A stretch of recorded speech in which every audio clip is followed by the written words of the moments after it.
ख्वाब में किसी को या खुद को रोते हुए देखना, इसकी भी मुख्तलिफ तरह की ताबीरें हो सकती हैं। कभी इंसान खुद को रोता हुआ देखता है और रोने की कंडीशंस पर डिपेंड करता है। बसा औकात तो इंसान बेबसी की हालत में रो रहा होता है, चीख रहा होता है, बचने की कोशिश कर रहा होता है, कुछ काम करने की कोशिश कर रहा होता है, तो ये शैतानी असर की अलामत हो सकती है। इसके लिए आपको ख्वाब का असर ज़ाहिर करना भी ज़रूरी है और इसके लिए आपको पढ़ाई रेगुलर करना भी ज़रूरी है।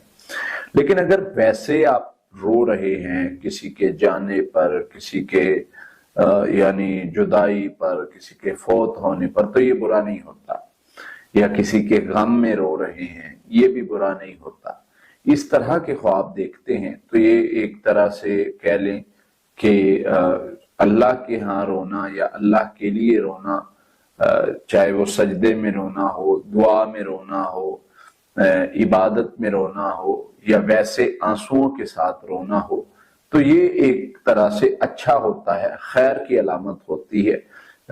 इसमें आपके लिए रहमत की अलामत हो सकती है कि अल्लाह ताला आप पर रहमत फरमाएंगे, बरकत फरमाएंगे, खैर फरमाएंगे।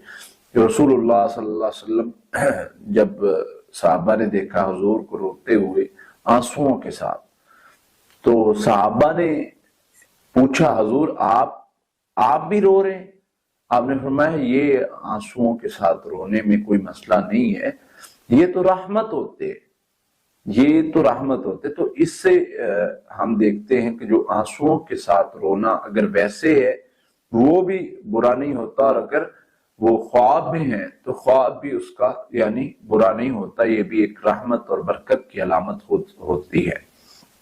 फिर इसी तरह से किसी को रोते हुए देखना, वो भी डिपेंड करता है कंडीशन क्या है, कोई किस एतबार से रो रहा है, किसी परेशानी में रो रहा है, कहीं फंसा हुआ है, किसी ने मारा है, किसी ने हरास किया है, तो वो उस तरह का ख्वाब शैतानी होता है। अदरवाइज ख्वाब में रोना खैर का बायस भी होता है, बरकत का बायस भी होता है।